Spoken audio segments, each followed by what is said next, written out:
Clint Eastwood was born May 31st, 1930 in San Francisco, California, and had many jobs as a young man, such as delivering newspapers, stacking grocery shelves, and fighting forest fires. He had learned to become an expert swimmer and boxer and was always very athletic. He was drafted into the U.S. Army during the Korean War and sent to Fort Ord, California for basic training, during which time he became a swimming instructor at Fort Ord after graduating from basic training.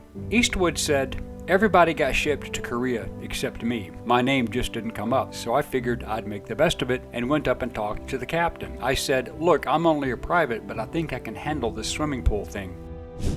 He spent his evenings and weekends moonlighting as a bouncer at bars and clubs off base, as well as the enlisted club on base. His looks, height, and stature made him an imposing figure. But Clint Eastwood proved his resilience even further after he survived a plane crash while returning to California after a trip to visit his parents and his girlfriend in Seattle, Washington. Being in uniform, the 21-year-old Eastwood managed to get Space A on board a U.S. Navy AD-1Q Skyraider headed for Mather Air Force Base, Sacramento. He needed to catch that flight, otherwise he would have been late returning to base, which is not a good thing in the military.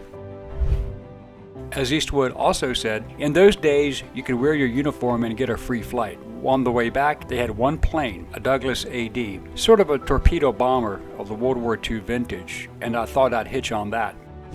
During the flight, Eastwood and pilot Lieutenant Francis Coleman Anderson began to experience plane trouble. They ran into bad weather, with rain and a strong headwind. The back loading door flew open, increasing drag and instability, requiring Eastwood to rig it shut with wire, and then the plane's electronics, communication, avionics systems went out. As Eastwood continued, everything went wrong. Radios went out, oxygen ran out, and finally we ran out of fuel up around Point Reyes, California, and went into the ocean, so we went swimming. Without instrumentation, Lieutenant Anderson had no orientation, and the plane became lost in a fog bank several miles off the coast, and running out of fuel. He had no choice. With the fuel exhausted and without a radio to call out a mayday, Anderson just ditched the plane into the ocean.